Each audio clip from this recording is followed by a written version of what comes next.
एक बार आचार्य शांति सागर जी महाराज जब विहार कर रहे थे तो रास्ते में एक जगह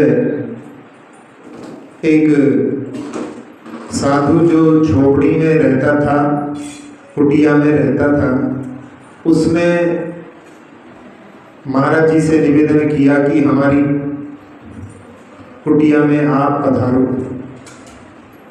जहाँ कहीं विश्राम करना था तो उन्होंने उसकी कुटिया में जाकर के बैठ गए और उसकी कुटिया में बैठे तो वो पूछने लगा कि आपको हमारी कुटिया कैसी लगी। तो महाराज जी ने कुछ बोला नहीं और बाद में जब वहाँ से चलने लगे थोड़ी देर विश्राम करके तो वो फिर पूछने लगा कि हमारी कुटिया कैसी लगी। तो आचार्य शांति सागर जी ने महाराज ने उनसे कहा कि भाई जब तुमने सब कुछ छोड़ दिया तो फिर इस कुटिया को बना करके फिर क्यों संसार बसा रहे हो। तो उसको ऐसा लगा कि इसके प्रति जो हमारा लगाव है वो इसको छोड़ने के लिए कह रहे हैं, और वो दौड़ करके गया और उसने एक माचिस से अपनी कुटिया में आग लगा दी। और आग लगाने के बाद में फिर तो दौड़ करके वापस आ गया, क्योंकि आप बोल रहे थे मैंने उस कुटिया को छोड़ दिया, उसमें आग लगा दी। और फिर वो आगे कह रहे थे लेकिन एक बार ये तो बता दो वो मेरी कुटिया थी कैसी। तो आचार्य शांति सागर जी ने कहा कि जब तुमने उसको छोड़ दिया, आग लगा दिया, उसके बाद में भी जो है उसके प्रति तुम्हारा लगाव, यही जो है आज आकिंचन धर्म के दिन अपने को समझना है कि व्यक्ति जिन चीजों का त्याग करता है लेकिन त्याग करने के बाद में भी कि हमने ये त्याग किया, हमने ये छोड़ा, इसको नहीं छोड़ पाता। तो आज जो त्याग किया है उस चीज का भी मन में भी जो है भाव ना रहे, लेकिन वास्तव में इस आकिंचन धर्म को प्राप्त करना बहुत दुर्लभ है। क्योंकि जहाँ जिस चीज को कोई छोड़ता है तो उसके प्रति जो है ऐसा भाव बना रहता है कि हमने ये छोड़ा, हमने ये त्याग किया। जैसे कोई व्यक्ति आपके पास कभी कुछ दान मांगने आए तो फिर आप उसको देते हो, तो उस समय में ऐसा भाव रहता है कि देखो हमने उसको कुछ भी दिया कहीं पर भी, तो उसमें देने का भाव कि मेरी अपनी चीज मैंने उसको दी है। और ऐसे में ही यदि ऐसा हो कि कोई मित्र आपके यहाँ आया हो और जग से उसको पानी पिला रहे हो और उस पे जग पर वो देखता है कि उनके परिवार का नाम लिखा हुआ है, और उस जग को देख करके कहता है कि अरे भाई इस पर तो जो है हमारे परिवार का नाम लिखा है।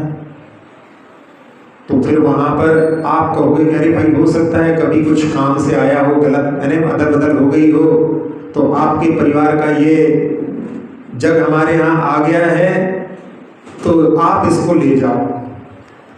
और जब वो लेकर के जाता है तब अपने मन में कि हमने उसको जग दिया, ऐसा भाव नहीं होता। अपन उसको समझते भाई उसकी चीज थी, उसको हमने दे दी, वापस कर दी। तो ऐसे ही जिन पदार्थों को अपन अपना समझ रहे हैं वास्तव में वो अपने नहीं है, लेकिन अपन उनको अपना मानते हैं। जहाँ संसार में रहते हुए जीव बहुत सारे पदार्थों को अपना कहता रहता है। इसीलिए एक काव्य में लिखा है कि मैं और मोर तोरते माया, ये मैं हूं और ये मेरा है, ये तुम हो और ये तुम्हारा है। बस यही संसार में माया है। माया का अर्थ वहां पर जो माया कषा है वो नहीं, यहाँ पर माया यानी यही संसार है कि व्यक्ति जो है पर पदार्थों को अपना मानता रहता है। जब कोई व्यक्ति अंतरिक्ष में गया हो और वहां से जब पृथ्वी को देखता है तो वहां पर उसका भाव आता है कि वो देखो वो पृथ्वी हमारी दिखलाई दे रही है। जब वो पृथ्वी पर उतर जाता है तो फिर वहां पर कहता है कि अमेरिका हमारा है, एशिया हमारा है, अफ्रीका हमारा है। जब वो अपने ही महाद्वीप में पहुंच जाता है, फिर वो वहाँ पर कहता है कि भारत हमारा है, श्रीलंका हमारा है, और भारत में ही पहुंच जाए तो उसके बाद में फिर कि उत्तर हमारा है, दक्षिण हमारा है, पश्चिम हमारा है, और वहाँ भी पहुंच जाए तो फिर उसके बाद में कि राजस्थान हमारा है, हरियाणा हमारा है। ऐसा जो है अपने अपने स्टेट के प्रति हमारा अपना का भाव आ जाता है। और राजस्थान भी आ जाए तो उसमें भी कोई कहता है कि मेवात हमारा है, मेवाड़ हमारा है, हाड़ौती हमारा है, कोई कहते हैं मालवा हमारा है। और वहाँ भी पहुँच जाए तो फिर उसके बाद में संभाग हमारा हो जाता है, जिला हमारा हो जाता है, और जिले में भी प्रवेश कर जाएं तो फिर उसके बाद में नगर हमारा हो जाता है। नगर में भी पहुंच जाएं तो फिर कि भाई पार्श्वनाथ कॉलोनी हमारी है, तो वो कहते हैं छतरी योजना हमारी है, कोई कहते हैं पंचशील हमारा है, कोई सर्वोदय हमारा है, कोई कहते हैं केसरगंज हमारा है, कोई कहते हैं टीकमगंज हमारा है। तो ये जो है सारी जो है अपनी अपनी कॉलोनी के प्रति मेरा है। और कॉलोनी में भी पहुंच जाए तो फिर गलियां हो जाती हैं कि वो गली हमारी है, वो गली हमारी है, और गली में भी खड़े हो जाए तो वो घर हमारा है। और घर में भी पहुंच जाओ तो कह लगे कि वो दिख रहा है ऊपर वाला, वो हमारा कमरा है। और कमरे में भी यदि 2-4 लोग सोते हो तो फिर वहां पर बोलेंगे वो पलंग जो है कोने वाला हमारा है। तो व्यक्ति जो है अनादिकाल से ऐसी जो संस्कार पड़े हुए हैं कि जिस पदार्थ का भोग करता है उसको वो अपना मानता है। जहाँ लिख देते हैं, नगर में लिख देते हैं आई लव अजमेर, इन्हें अजमेर हमारा है, ऐसा करके वो जो उसके प्रति जो है ममत्व का भाव बना रहता है। वास्तव में देखा जाए तो जैसे आप लोग कभी होटल जाते हो, कभी तीर्थ यात्रा में जाते हो, वहाँ पर भी कोई कमरा ले लेते हो, तो उस समय में उस कमरे को वहाँ पर लोग पूछते हैं कि आपका कौन सा कमरा है, तो वहाँ भी बताते हो कि वो कमरा हमारा है।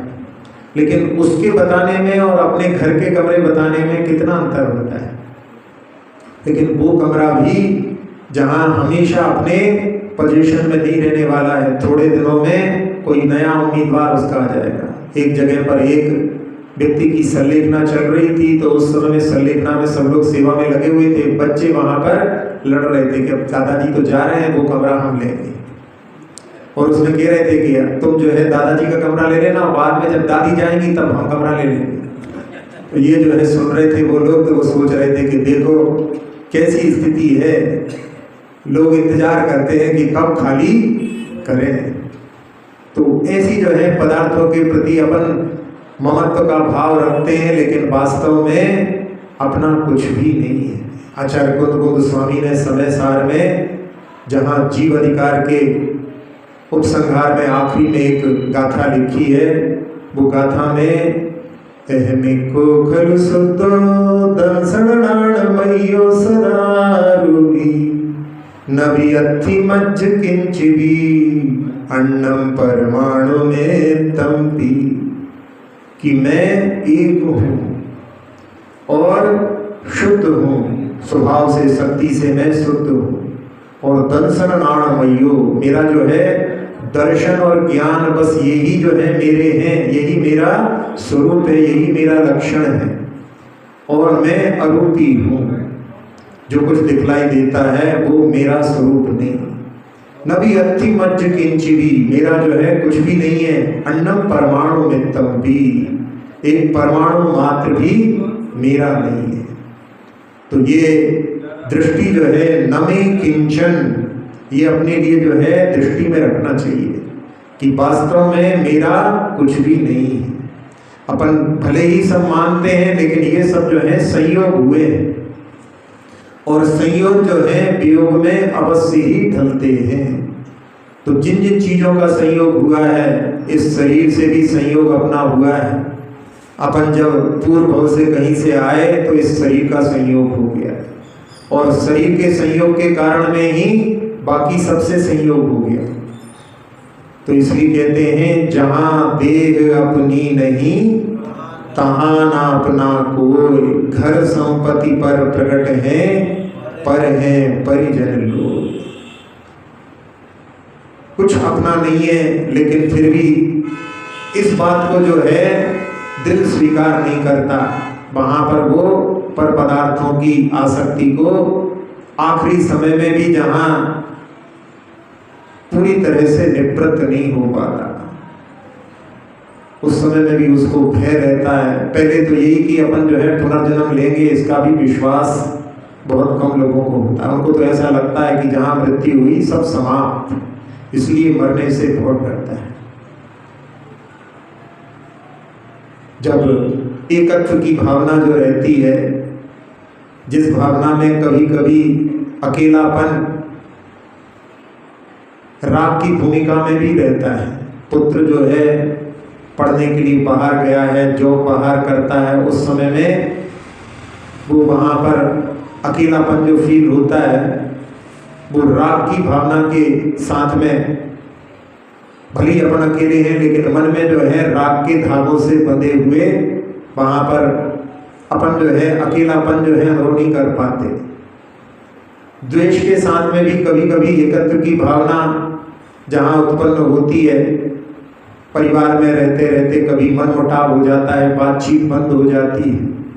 एक ही घर में एक ही छत के नीचे रहते हुए कभी कभी जो है भाई भाई के बीच में बंद हो जाती है, कभी पति पत्नी के बीच में, कभी माँ बेटे के बीच में, कभी पिता पुत्र के बीच में, कभी सास बहू के बीच में ऐसी स्थिति बन जाती है। उस समय में द्वेष के साथ में सोचते हैं अरे कोई किसी का नहीं, ऐसा का जो भाव आता है वहाँ पर द्वेष के कारण उत्पन्न होता है।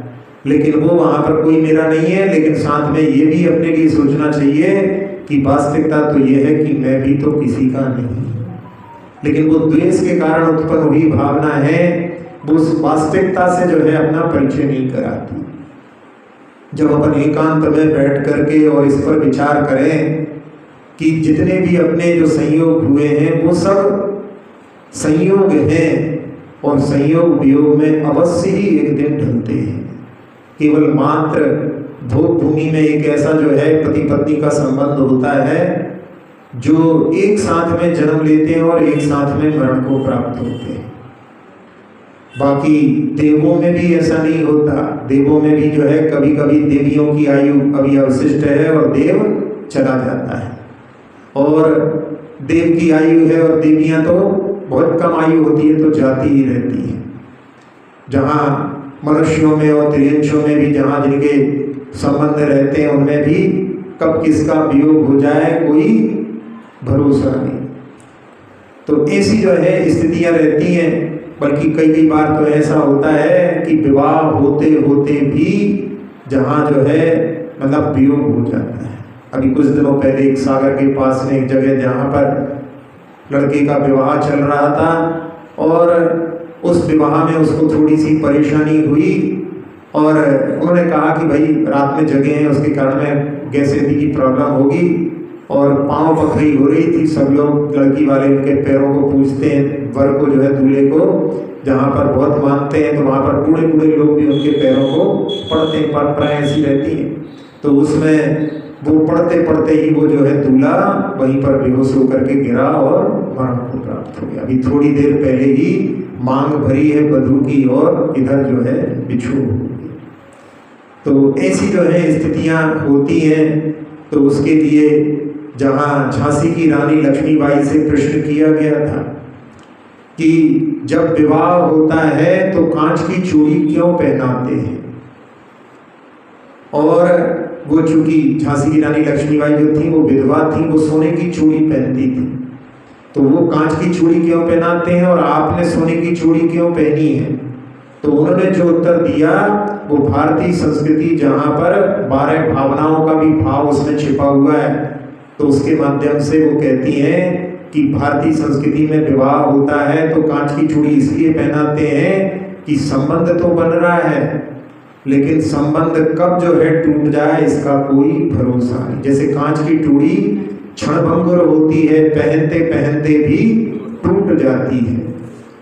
इसलिए उसमें वहां पर कि विवाह तो हो रहा है लेकिन टूटने का कोई भरोसा नहीं। यहाँ पर टूटने का अर्थ जो है तलाक से नहीं, जो आजकल की जो पद्धति जो तलाक है वो भारतीय संस्कृति की जो है देन नहीं। भारतीय संस्कृति में तो मरण पर्यंत जो है आपस में उनका संबंध रहता है, या फिर जहाँ वैराग्य के पद पर आगे बढ़ते हैं तो फिर वो जो है वहाँ पर छोड़ करके, बल्कि ऐसा होता है कि एक वैराग्य के पद पर आगे बढ़ता है तो दोनों भी जो है उसी रास्ते पर चले जाते हैं।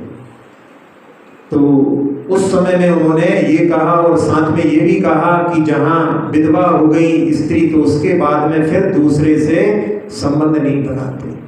लेकिन आजकल की जो मॉडर्न सोसाइटी है उसमें बुजुर्ग भी हो जाते हैं, जहाँ पर फिर से जो है पुनः विवाह करने लगते हैं, यानी विधवा भी जो है विवाह कर लेती है। लेकिन भारतीय संस्कृति में इसका कि जहाँ जो पुरुष है, पुरुष तो दोबारा विवाह कर सकता है, लेकिन स्त्री के लिए दूसरा विवाह नहीं कहा भारतीय संस्कृति में, क्योंकि पुरुष जो होता है वो भोक्ता होता है और स्त्री जो होती है भोग्या होती है, जो स्वीकार करती है गर्भस्थ शिशु को, जहाँ पर पालन पोषण होता है तो वो स्वीकार करती है इसके लिए यहाँ पर कि वो जो है एक के प्रति समर्पित होती है। और जहाँ पुरुष होता है, जहाँ वो बीजारोपण करने वाला होता है, तो उसके माध्यम से जहाँ बहुविवाह की भी प्रथा पहले थी, और जहाँ यदि कहीं पत्नी का देहांत हो जाता है तो वो दूसरा विवाह करे तो वो धर्म के विरुद्ध नहीं।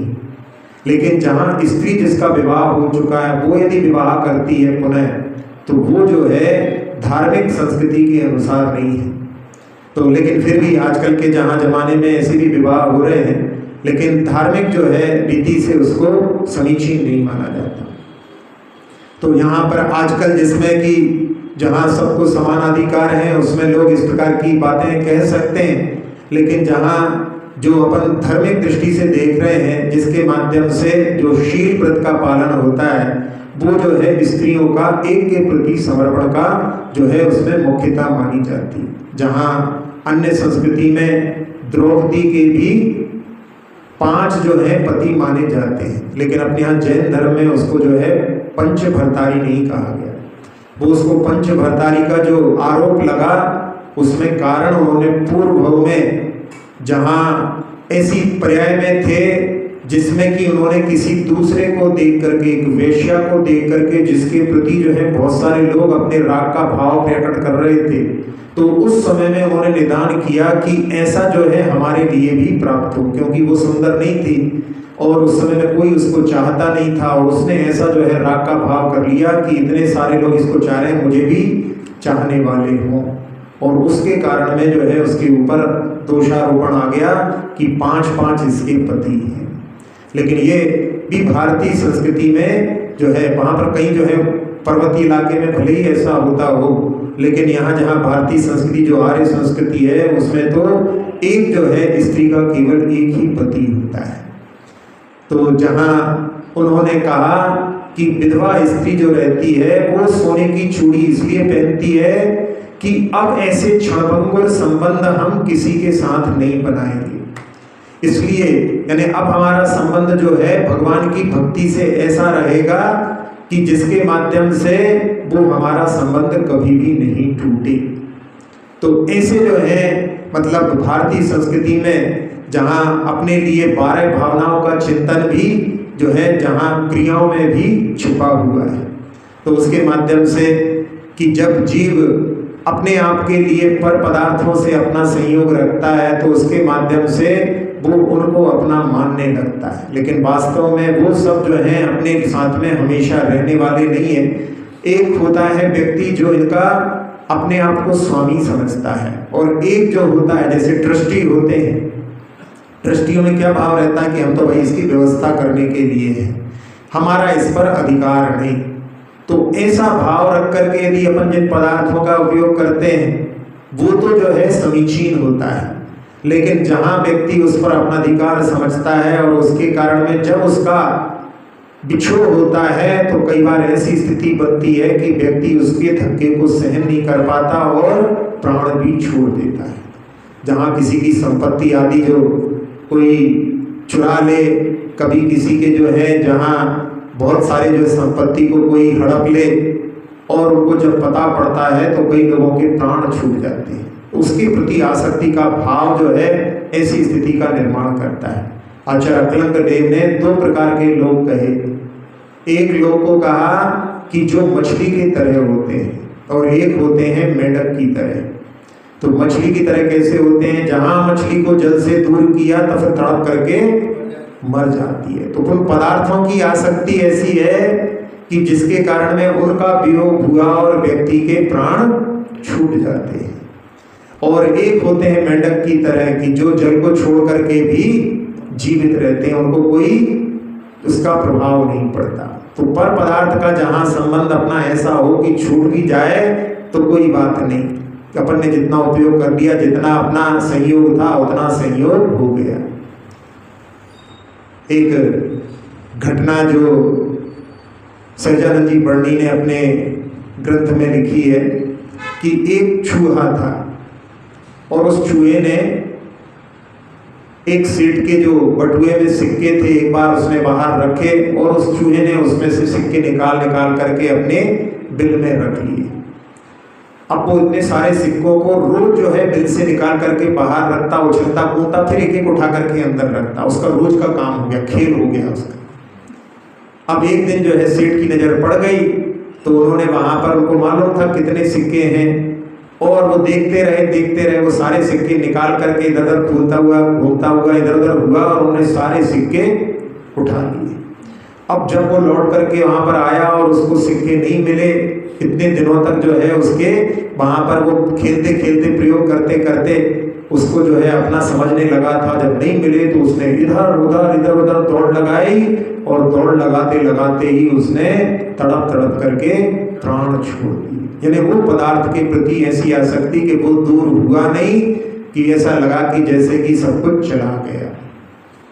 तो ऐसी जहां आसक्ति होती है वो जो है आसक्ति अपने लिए, यहाँ पर जो है आकिंचन धर्म के लिए यहाँ पर हम समझ रहे हैं कि सब जो है पदार्थों का संयोग मात्र है, वो अपना हमेशा नहीं होने वाला है।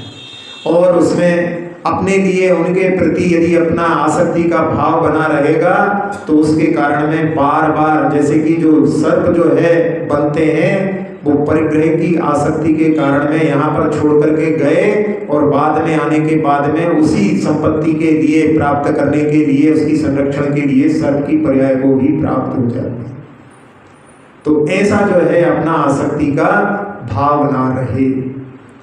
जहाँ आचार्य जी ने एक बार जो है प्रवचन में, सागर में उनका प्रवचन चल रहा था, 80 के समय की बात है, और उन्होंने उस प्रवचन में कि जहाँ पहले बोलियां चल रही थी, बोलियां होती हैं, तो उसमें बोली 1301 पर बहुत देर तक रुकी रही।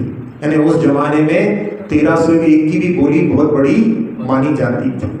अब तो जो है 13 करोड़ की भी बोली जो है कोई मायने नहीं रखती। तो उस समय आचार्य जी के सामने वो 1301 बहुत देर तक जब रुकी रही, तो आचार्य जी ने उस दिन प्रवचन में 1301 के ऊपर ही प्रवचन दिया। 1301 यानी 1301 आत्मा, तेरा केवल आत्म तत्व ही तेरा है, बाकी और कुछ तेरा नहीं है। अपन सब चीजों को अपना भले ही मानते रहें, लेकिन वास्तव में कुछ भी अपना नहीं है। तो ये जो है आत्म तत्व जो कि अपना हर भव में जहाँ जाता है वहाँ पर सब पदार्थों को जो भी प्राप्त करता है उनको अपना मानने लगता है। और आसक्ति जो होती है, 4 पाप के त्याग में जो है 4 धर्म, जहाँ पर अहिंसा के प्राप्ति के लिए, हिंसा के त्याग के लिए संयम धर्म था, फिर असत्य के त्याग के लिए सत्य धर्म था, फिर चोरी के त्याग के लिए त्याग धर्म था, और अब कुशील के लिए कल का जो धर्म ब्रह्मचर्य धर्म आएगा, लेकिन परिग्रह के त्याग के लिए अकिंचन धर्म है। 4 पाप को तो सब लोग पाप मानते हैं, लेकिन परिग्रह को पाप केवल जैन दर्शन का जो है उद्देश्य है। लेकिन सुनने के बाद में भी बहुत सारे लोग परिग्रह को पाप स्वीकार नहीं कर पाते। अरे महाराज, परिग्रह पाप कैसे हो सकता है? उसके लिए तो सब कुछ करते रहते हैं। लेकिन परिग्रह पाप क्यों होता है? वो इसी आसक्ति के कारण कि उसकी जो है आसक्ति ऐसी रहती है, व्यक्ति को परियासमन्तात ग्रहणाति बधनाति ती परिग्रह, चारों ओर से उसको जकड़ लेता है। उसके कारण में व्यक्ति एक कदम भी जो है इधर से उधर नहीं हो पाता। जहां श्रीमद रायचंद्र एक गाय जा रही थी, एक व्यक्ति पकड़ करके उसको लेकर के जा रहा था, वो अपने साथियों के साथ जा रहे थे और उन्होंने कहा कि देख रहे हो इसमें कौन किससे बंधा है? तो कहने लगे कभी कभी आप ऐसे प्रश्न करते हो कि हमें समझ में नहीं आता, जहां पर गाय बंधी हुई है, बच्चे पर जो उसको ले जाने वाला है वो रस्सी पकड़ करके जा रहा है, दिखाई दे रही है गाय बंधी है, फिर भी आप ऐसे प्रश्न कर रहे हो कि कौन किससे बंधा है? तो उन्होंने कहा यही तो है, जो दिखाई दे रहा है वो नहीं है, यहाँ पर गाय नहीं बंधी है, वो जो ग्वाला है वो बंधा हुआ है, गाय के हाथ में रस्सी है। अरे कह ले आपको अपनी आँख का जो है इलाज कराना चाहिए। अब तो उसमें कभी कभी दृष्टि भ्रम हो जाता है, तो गाय की रस्सी ग्वाले के हाथ में, ग्वाले की रस्सी गाय के हाथ में कैसे हो सकती है? तो कह ले देखो यदि रस्सी छूट जाए तो कौन किसके पीछे भागेगा? तो जब रस्सी छूट जाएगी तो गाय के पीछे ग्वाला भागेगा, इसका मतलब है ग्वाला ही उस गाय से बंधा हुआ है, गाय नहीं बंधी है। गाय तो उसमें बंधन में भी भले ही है, लेकिन जैसे ही छूटेगी वो तो जो है अपने स्वतंत्र रास्ते पर भागेगी, लेकिन ग्वाला ही उसका पीछा करेगा। तो ये जो है दृष्टि की परिग्रह, जिसको कि अपन अपना कहते हैं, वास्तव में अपन उससे बंधे हुए हैं। जहाँ परिग्रह की आसक्ति कैसी हो जाती है, एक प्रसंग हमने सुनाया था पहले कि एक व्यक्ति ने जहाँ मोबाइल बहुत मिन्नतों के बाद में जो है प्राप्त किया था और ट्रेन में बैठ करके जा रहा था, रात्रि का समय था, 11 साढ़े 11 बजे का, और मोबाइल पर लगा हुआ था, क्योंकि आजकल का जो है समय है, जो देखो वो सब गर्दन झुकाए मोबाइल ही देखते रहते हैं। पहले के समय में तो ऐसा होता था कि ट्रेन में बैठे हुए लोग दृष्टि रखते थे कि कौन चढ़ रहा है कौन उतर रहा है, उसको भी देख करके समझ जाते थे कि अरे भैया ये तो व्यक्ति ठीक नहीं है, कहीं ऐसा ना हो कि यहीं आकर के बैठ जाए।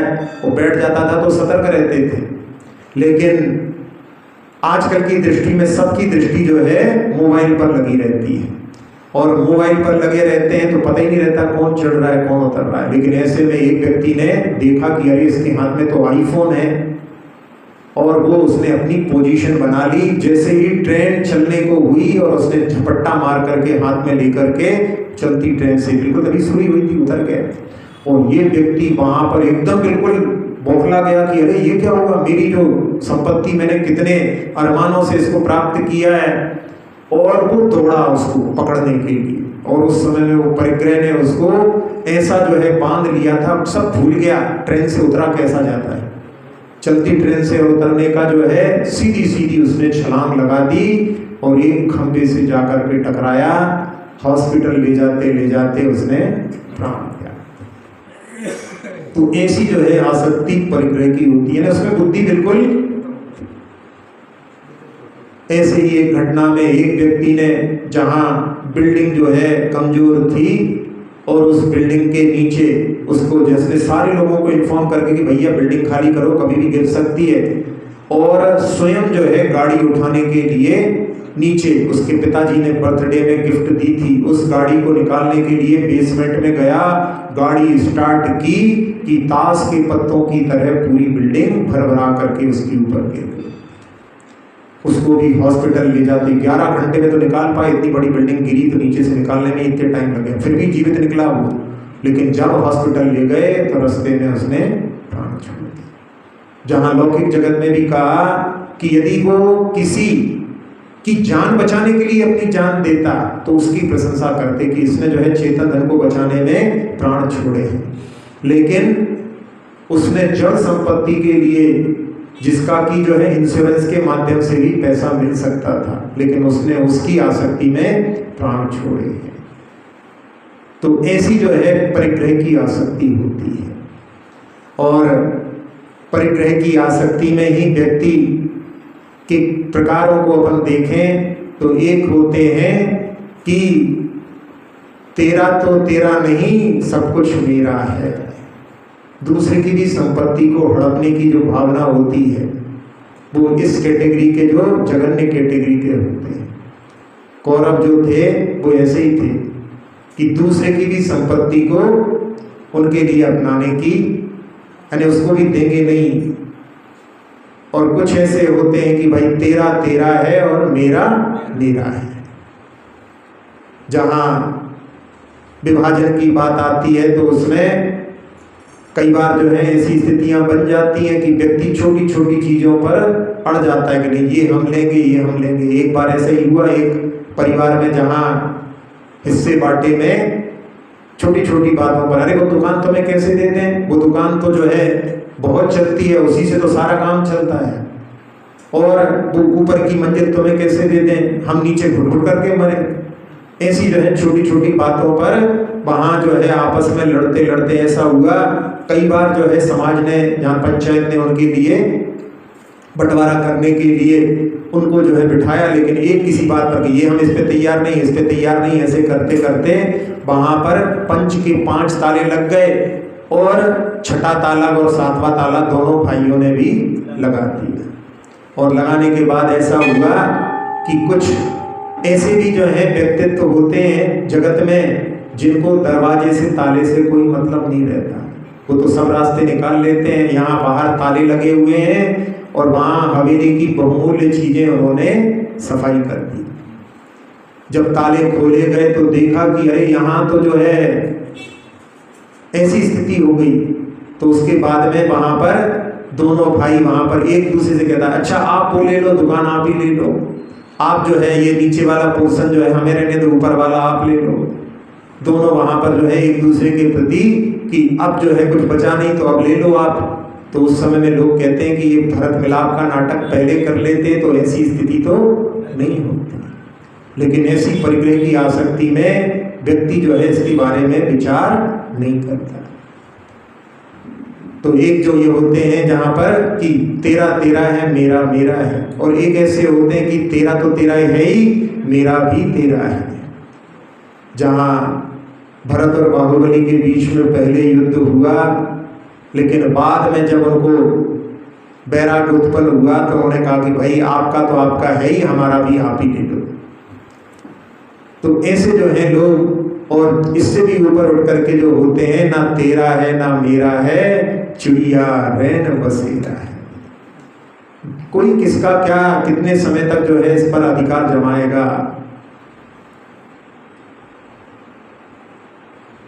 जहां आचार्य पूज्यपाद स्वामी ने इष्टोपदेश में लिखा कि व्यक्ति किन किन चीजों को अपना मानता है। बपुर ग्रहम धनम दारा पुत्रा मित्राणि शत्रवा सर्वथान्य स्वभावानी मूढ़ स्वानि प्रपद्यते।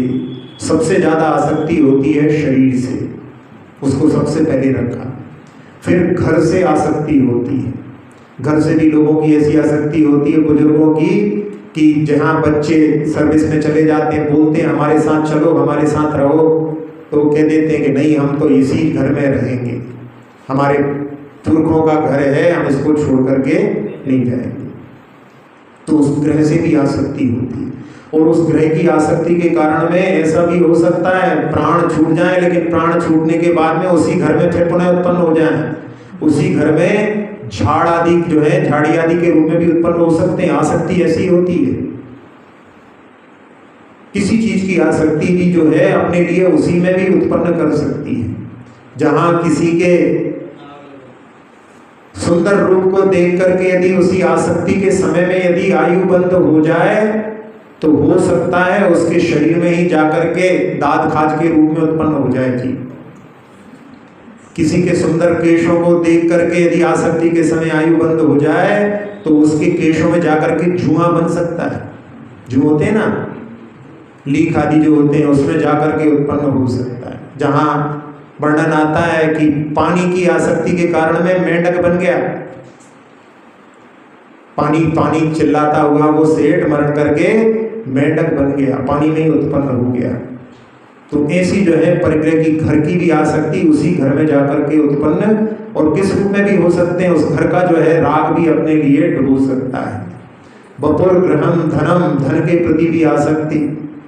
जहाँ कहते हैं कि धन के लिए व्यक्ति जो है प्राप्त करने के लिए कुछ भी करता है, तो वो धन भी यदि कभी किसी का कोई छुड़ा ले तो उसमें भी व्यक्ति जो है, जहाँ प्राण छोड़ने की बात कही, एक जगह पर यहाँ एक कंट्री में, नॉर्वे में, एक व्यक्ति की जो कार थी, जहाँ अभी उसके लिए गैराज नहीं बना था, बाहर खड़ी हुई थी और रात में उसको आवाज़ आई कि कोई चुरा करके ले जा रहा है, गाड़ी स्टार्ट हो गई है। उसकी नींद जो है खुल गई और वो दौड़ करके, इतना समय नहीं था कपड़े पहन सके, तो अंडरवियर में जो है ठंड के समय में भी उस कार को बचाने के लिए दौड़ा और वहाँ कार निकल रही थी, उसने जहाँ पर इतना समय था कि वो पीछे चढ़ करके ऊपर उसके चढ़ गया।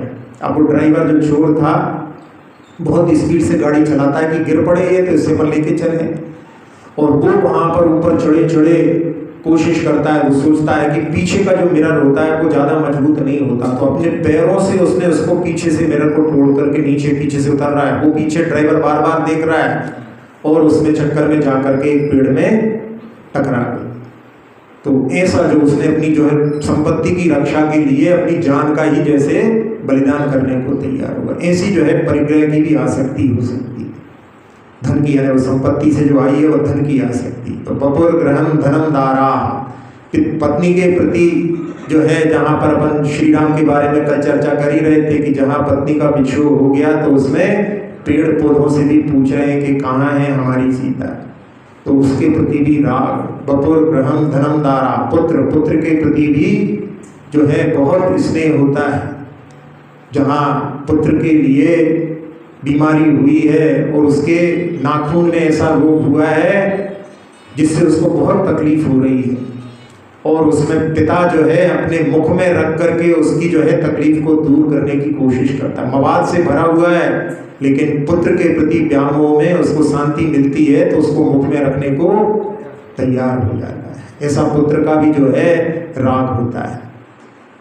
और इसके बाद में मित्र के प्रति भी राग हो जाता है, मित्र के लिए भी जहाँ सब कुछ करने को तैयार हो जाते हैं। और इतनी नहीं, आचार्य पूज्यपाद महाराज तो कह रहे हैं शत्रु को भी अपना कहता है, मेरा शत्रु है तुम दूसरे कोई इससे मत बोलना, मैं ही उससे निपटूंगा, ऐसा उसके प्रति भी अपनत्व का भाव हो जाता है। यानी हर चीज में जो है वो ये मेरा मित्र तक तो ठीक था लेकिन शत्रु भी मेरा है, तुम्हारा नहीं, मैं ही उससे जो है निपटूंगा। ऐसा भाव जो है हर चीज के प्रति जो है अपना अपना लगाते लगाते व्यक्ति कहाँ तक चला जाता है। तो ऐसी जो है अपनी जहाँ पर पदार्थों के प्रति आसक्ति होती है, लेकिन कुछ लोग बिरले होते हैं पदार्थों में जो है रहने के बाद में भी उसमें आसक्त नहीं होते, जहाँ वो पदार्थों के संयोग में उनको कि ये केवल संयोग हुए हैं, ये हमारे वास्तविकता में नहीं है।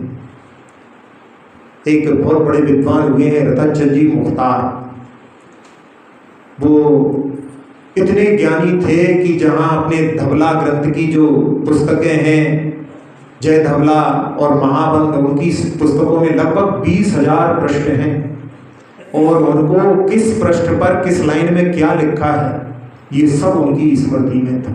उन्होंने इतना पुरुषार्थ करके और सब कुछ अपनी स्मृति में रखा था, ऐसी उनकी स्मृति थी। और इतने निष्प्रही थे, जहाँ बड़े बड़े आचार्य शिव सागर जी, वीर सागर जी, जो शिव सागर जी आचार्य कल्प थे, उनके संग में अध्यापन कराने के लिए, पढ़ाने के लिए आते थे। एक बार उनके पास में एक पत्र आया, वो पत्र पोस्ट कार्ड था, तो पोस्ट कार्ड को देख करके जो उसमें सब कुछ पढ़ सकते हैं, तो उस व्यक्ति ने, जिसने उसको पोस्ट कार्ड मिला था, उसने पढ़ लिया और बाद में उनको दिया। तो उन्होंने पढ़ करके उसमें कुछ भी खेद व्यक्त नहीं किया, तो उसने उनसे पूछ लिया कि क्षमा करना, वैसे पत्र किसी का पढ़ना नहीं चाहिए, लेकिन हमने आपका पत्र पढ़ लिया। आपके घर से पत्र आया है कि वहाँ पर बाढ़ में आपके घर में क्षति हो गई है, दीवार टूट गई है, फिर भी आपके लिए जो है खेद के भाव आपके चेहरे पर नहीं आए। तो उस समय में उन रतन चंद जी मुख्तार ने कहा, परिग्रह तो पाप होता है, उसकी क्षति में दुखी कैसी बात। ऐसी दृष्टि किसकी होती है? परिग्रह जहाँ थोड़ा सा कुछ बिल्डिंग में आग लग जाए, कुछ हो जाए, तो रो रो करके बल्कि जो है सिर पर उठा लेते हैं जगत को। तो ये जो है आसक्ति का परिणाम होता है। लेकिन जहाँ परिग्रह को जो समझते हैं कि इसके अर्जन में पाप होता है, इसके संरक्षण में पाप होता है, और जब छूटता है तो दो दे करके जाता है। ऐसे परिग्रह के प्रति आसक्ति का भाव ही जो है नरक आयु के लिए आश्रम का कारण होता है। जहाँ कहते हैं बहुआरंभ परिग्रहत्वम नारकस्यायुषा, बहुत आरंभ और बहुत परिग्रह के भाव नरक आयु के आश्रम के कारण होते हैं। तो उसमें जो राजा जो है, राजा के पद पर मरण को प्राप्त होता है तो नरक जाता है। इसलिए जो राजा अपना कल्याण करना चाहते हैं वो सब कुछ छोड़ करके बाद में दीक्षा ले लेते हैं। तो अपने लिए भी परिग्रह का जो है सही उपयोग अपने जीवन का जहाँ पर अपन उसमें प्रयोग कर रहे हैं, लेकिन उसकी आसक्ति के कारण में अपना ऐसी स्थिति ना हो, इसलिए अपने लिए उसका जो है समीकरण करते हुए, समीचीन दान भी देते हुए, क्योंकि दान ही अपने साथ में जाएगा, ऐसी दृष्टि रख करके परिग्रह का सही प्रयोग करना सीख लेना चाहिए। दूसरा प्रसंग जो है चिरोजाबाई का है। चिरोजाबाई जब सोनागिर की यात्रा पर गई, जो बर्णी जी की धर्म माता थी, कहते हैं बर्णी जी के व्यक्तित्व को इतना ऊंचाई पर ले जाने वाली उनकी धर्म माता का बहुत बड़ा योगदान है। वहां पर खबर आई कि चोरी हो गई है और आप जल्दी आए, तो उस समय में उनकी सास साथ में थी और उनकी ननद साथ में थी। दोनों रोने लगी। घर में चोरी हुई है तो रोना चालू हो गया। यानी ये भी जैसे घर में किसी का देहांत हो जाता है, ऐसी संपत्ति जब लुट जाती है तो उस समय में भी लोग रोने लगते हैं। तो रोना किसके लिए? उसकी आसक्ति के लिए कि हमारी वो संपत्ति हमने कितने मेहनत से कमाई थी और जो हमारा जीवन जिससे चलता वो सब चली गई, अब हम कैसे जिएंगे। तो जैसे किसी के जो संबंध में जो अपना संरक्षण देता है, ऐसी जो है अचेतन पदार्थों के प्रति भी जो है आसक्ति का भाव होता है। लेकिन उस समय में चिरोजाबाई ने कोई भी जो है भाव प्रकट नहीं किए, और उस समय में उन्होंने कहा कि अपन तो तीर्थ यात्रा पर आए हैं, जितने समय के लिए अपन संकल्प लेकर के आए हैं उतनी अपन तीर्थ यात्रा पूरी करके जाएंगे। बुला रहे होंगे, बुलाने दो। पुलिस का जो उनका जो वर्णन किया अंग्रेजों के ज़माने में, आज की भी वैसी व्यवस्था है। उसमें वो कह रहे हैं कि वो पुलिस वाले जहाँ चोर को पकड़ेंगे, हो सकता है वो सारा माल दबा लें और उसको छोड़ दें, और वो रोज चक्कर काटेगा, उसको रोज जो है हलवा पूरी खिलाना पड़ेगा, और उसके बाद में भी संपत्ति अपनी अपने को मिल जाए, उसका कोई भरोसा नहीं। तो उन्होंने उस समय कहा कि अपन तो जितने दिन के लिए आए हैं उतनी अपन करके चलेंगे, और जो अपने भाग्य में होगा उतना रहेगा, और जो अपना नहीं भाग्य में है वो चला जाएगा। चला गया, हमने इसको छोड़ दिया। और वो पूरी यात्रा करके पहुंचे, लेकिन जहाँ पुण्य का जो पैसा था वहाँ पर उनका कुछ भी नहीं गया। जहाँ पर वो जमीन में रख करके गए थे उस जगह पर उन्होंने, चोरों ने नहीं खोदा। बाकी दूसरी जगह उन्होंने जमीन में खोद करके भी देखा, लेकिन वो जो है उनका पैसा संरक्षित रहा। तो ऐसी जो है दृष्टि परिग्रह के प्रति कि जो उनके लिए आसक्ति के कारण में विचलित नहीं करती। तो ऐसे जो व्यक्तित्व होते हैं परिग्रह होने के बाद में भी परिग्रह से बंधे हुए नहीं रहते, और ऐसे जो लोग रहते हैं बाद में परिग्रह को छोड़ने में भी उनको कुछ कष्ट नहीं होता। तो ऐसा जो है अकिंचन धर्म, जहाँ पर मुनिराज जिन्होंने सब कुछ छोड़ा है और जिसके माध्यम से उनके लिए जहाँ वो अपने आत्म तत्व के अलावा बाकी सब तत्व हमारा नहीं है ऐसी दृष्टि रखते हैं, जहाँ उनकी आराधना करने वाले जो श्रावक होते हैं वो भी जहाँ परिग्रह के प्रति अपनी ऐसी आसक्ति ना रहे कि उस आसक्ति के कारण में अपना अहित हो जाए। तो उस आसक्ति को छोड़ने के लिए इस परिग्रह को स्वरूप को समझ करके अपने आप को जो है उस परिग्रह में रहते हुए, जहाँ जैसे जो मेंढक का उदाहरण बतलाया था कि उसको छोड़ते समय में उस पानी को उसको कोई कष्ट नहीं होता, ऐसा ही जो है अपना अपना परिग्रह के प्रति जो संरक्षण आदि का भाव रहता है उसमें अपने लिए उससे निर्लिप्तता का भाव भी अपने लिए चिंतन करना चाहिए। प्रतिदिन जो है प्रत्येक श्रावक के लिए सुबह उठने के बाद कि न में किंचन, मेरा कुछ भी नहीं है, ऐसा जो है यदि प्रतिदिन अपना जो है भाव रहे तो उसकी आसक्ति जो अपनी है वो धीरे धीरे अपनी अपन उससे उपरत हो सकते हैं। और यदि अपन उससे उपरत हो गए तो एक दिन सारी संपत्ति को छोड़ करके जो वीतरागता भाव को भी अपन प्राप्त कर सकते हैं, जहाँ पर प्रत्येक श्रावक को अंत समय में तो अपने लिए संलेखना पूर्वक मरण करने का भाव होना ही चाहिए, और साथ ही साथ में अंत में जो है सब पूरे परिग्रह को छोड़ करके पूर्ण दिगंबर बन करके मैं संलेखना धारण करके अपना जो है जीवन का अंत प्राप्त करूं, संलेखना करूं। ऐसी भावना के साथ में आज का अकिंचन धर्म, जिसमें अपन नियम के रूप में कि थोड़ी देर बैठ करके अपने को विचार करना है, ध्यान करना है कि वास्तव में अपने साथ में क्या जाएगा। जैसे कहते हैं कि चाहे कोई कितना ही जोड़ ले अपने साथ में हीरे मोती, एक बात ध्यान रखना, कफन में जेब नहीं होती। कुछ भी साथ में जाने वाला नहीं है, लेकिन फिर भी अपन जो है बहुत सारे पदार्थों की आसक्ति के कारण अपने आप को ही बांध लेते हैं। वो पदार्थ कभी नहीं कहता कि मैं तुम्हारा हूँ, अपन उस पदार्थ को अपना कहते रहते हैं। जहाँ स्वर्ण होता है, स्वर्ण के जेवर होते हैं, तो वो स्वर्ण से बने हैं तो वो जेवर स्वर्ण के कहलाते हैं। किताब का निर्माण होता है, किताब कागज से बनती है तो वो कागज की कहलाती है। तो इस प्रकार से अपन उसको यदि कहें कि ये किताब हमारी है, ये गहने हमारे हैं, तो ये केवल अपन उसको मान्यता में केवल अपने कहते हैं, वास्तव में तो वो किसी के नहीं है। तो ऐसा उस परिग्रह के स्वरूप को समझ करके थोड़ा सा जो है आज के दिन बैठ करके 10 मिनट जो है प्रत्येक व्यक्ति के लिए चिंतन करना है कि वास्तव में अपना क्या है और अपन यहाँ से क्या लेकर के जाएंगे। तो अकिंचन धर्म को अपने जीवन में अपनाने के लिए जो अकिंचन स्वरूप है उनके भक्ति का जो है भाव अपने जीवन में रखना चाहिए। और जहाँ इस अकिंचन धर्म के माध्यम से ही मुक्ति का जो है दर्शन होता है। आचार्य गुणभद्र महाराज ने कहा कि ये अकिंचन का भाव ही जब तक अपने जीवन में प्रकट नहीं होता, जहाँ साधुओं के जीवन में ये अकिंचन भाव जब तक प्रकट नहीं होता तब तक मुक्ति प्राप्त नहीं हो सकती। क्योंकि जब तक किसी भी पदार्थ की जो है अपना है ऐसा भाव रहेगा तब तक अपन अपने आत्मा में लीनता को, शुद्धोपयोग को प्राप्त नहीं कर सकते। तो ऐसी जो है अकिंचन का भाव जो अपना शुद्ध स्वरूप है सबको प्राप्त हो, इसी भावना के साथ में आज अपन जाप करते हैं। ओम ह्रीं अकिंचन धर्मांगाय नमः। ओम ह्रीं अकिंचन धर्मांगाय नमः। ओम ह्रीं अकिंचन धर्मांगाय नमः। ओम ह्रीं अकिंचन धर्मांगाय नमः।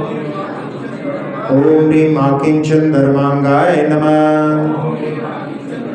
ओम ह्रीं अकिंचन धर्मांगाय नमः।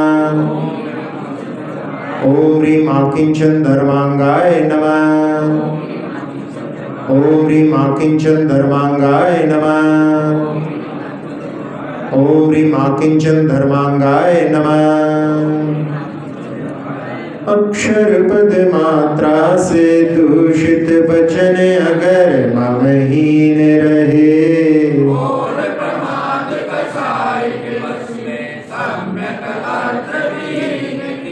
जिन वाणी माता मेरी उन सब त्रुटियों को क्षमा करें।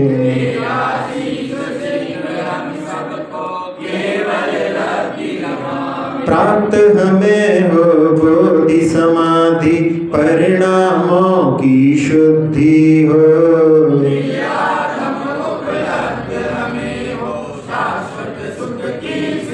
चिंतित वस्तु दात्री माता चिंतामणि उपमा भाति।